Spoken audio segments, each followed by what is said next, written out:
enabled 1.4 billion Africans to join the middle class and reduced tenfold the number of people living in extreme poverty. These are very exciting prospects. African countries face both opportunities and constraints as they embark on translating the goal of emergence into concrete action.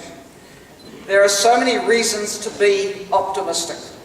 The region's solid economic growth rates and youthful population are providing windows of opportunity which bring countries closer to emergence.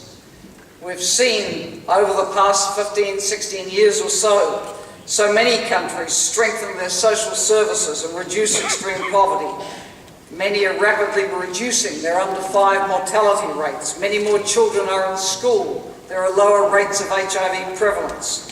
Steadily increasing revenues generated by economic growth have created so many more opportunities to transform economies and societies and set in motion the changes which will eradicate extreme poverty from this continent and clear the way for an emergent Africa. This is very much in line with the conclusions which UNDP's 2013 Human Development Report on Rise of the South came to.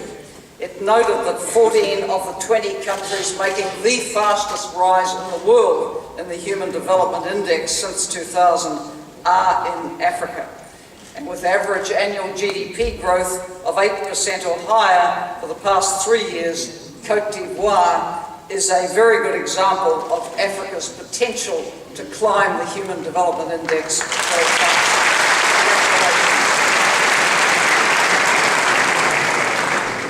From the African Union, we see Agenda 2063, providing a pathway to emergence. Around 30 African countries have included their objective of reaching emerging or emerging country status in their national development strategies.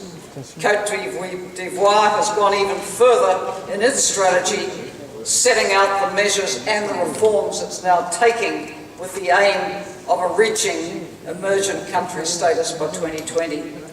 And the track record of emergence seen in other regions of the world suggests that Cote d'Ivoire's strategy is sound.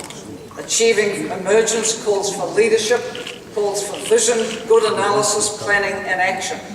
None of this is made any easier by the current global volatility, which appears to be the new normal for our lives. We see it in our changing climate, in geopolitics, in economies and societies. We see a rash of new conflicts around our world, adding to the old ones which never entirely went away.